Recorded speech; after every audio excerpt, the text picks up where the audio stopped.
les Jeux olympiques, on met de l'avant évidemment les exploits sportifs, mais on parle aussi des exploits de la technologie. Oui, et la pandémie nous a forcés à nous réinventer, hein. C'est vrai pour le comité organisateur, c'est vrai pour les réseaux de télé qui présentent les Jeux également, dont Radio-Canada. Donc, vous savez que notre équipe de journalistes est à Pékin, mais notre équipe d'animation, elle, est à Montréal. Donc, il faut faire apparaître nos athlètes sur les plateaux lors des entrevues. Ça a l'air bien facile à faire comme ça quand Marie-Josée Turcotte discute avec cette planchiste Elizabeth Hosking après son épreuve de demi-lune. Mais il y a quand même quelques trucs du gars des vues derrière ça parce que Marie-Josée, dans les faits, elle parle à un mur. C'est exactement ce qui se passe. L'athlète, elle, dans le cas d'Elizabeth, elle est dans un studio à Beijing devant un écran vert et elle peut voir Marie-Josée dans un écran sous la caméra qu'elle doit regarder. Et là, la magie va arriver dans la régie. Donc, on va juxtaposer ces deux images-là et c'est comme ça qu'on a l'illusion que l'athlète apparaît sur le plateau à côté de Marie-Josée. On a commencé à faire ça pour les Jeux de Tokyo. Pandémie oblige. Et là, j'ai l'impression qu'on a un peu perfectionné notre art, hein? Les regards sont mieux alignés. Ça fonctionne très, très bien comme illusion.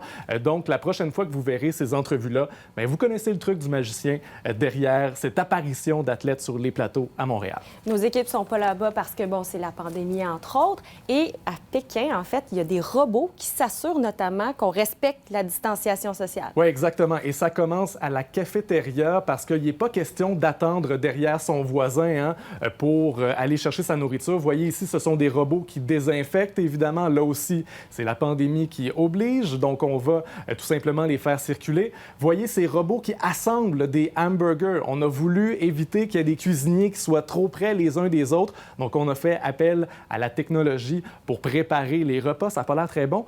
On peut également mélanger votre prochain breuvage. On dirait Tom Cruise dans Cocktail, sauf qu'on l'a remplacé par le bras canadien. Donc, ça donne des créations de mixologie comme celle-là, qui a l'air quand même bien pour un vendredi soir.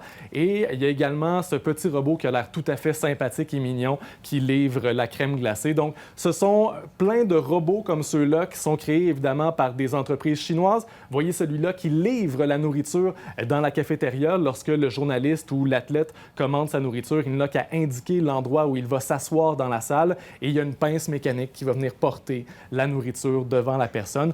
Un peu moins personnel comme approche, mais bon, avec la pandémie, ça peut se justifier. C'est fascinant tout de même que ça arrive, votre lunch comme ça. Et parlant de journalistes, les horaires sont pas toujours faciles de diffusion ici, les horaires là-bas. Il y a même des lits à leur disposition. Oui, il y a des cabines à sieste, en fait, qui ont été installées au centre des médias. Donc, les journalistes y ont accès en présentant un code QR sur leur téléphone intelligent. Ils peuvent s'installer là pour 1 heure et les lits peuvent être inclinés, peuvent même faire des massages s'ils le souhaitent. Donc, ils sont bien sûr désinfectés après chaque utilisation. J'aimerais bien en avoir un ici à la station parce que je dors un peu moins à cause des Jeux. Je vais en parler à mes patrons, mais quand même, ça a l'air quand même très, très bien comme technologie qui est disponible pour les journalistes. On verra si dans quelques semaines, on va avoir un lit de la sorte. Merci Jean-François. À tantôt.